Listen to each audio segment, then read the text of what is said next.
50 লাখ টাকার বাস খাটে রে, 350 টাকা ইনকাম।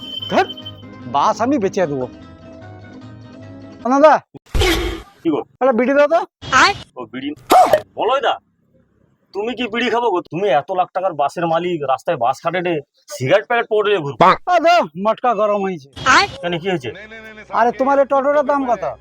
ওটার দাম 1,20,000। আচ্ছা, তোমার পার ডে ইনকাম কত? 500, 600, 700 যেদিন যেরকম হয়। আমার একটা 50 লাখ টাকার গাড়ি চলে, কত দিচ্ছে জানো? 350 টাকা দিচ্ছে। না তাহলে তুমি একটা বিড়ি খাও, ভাবা যায়।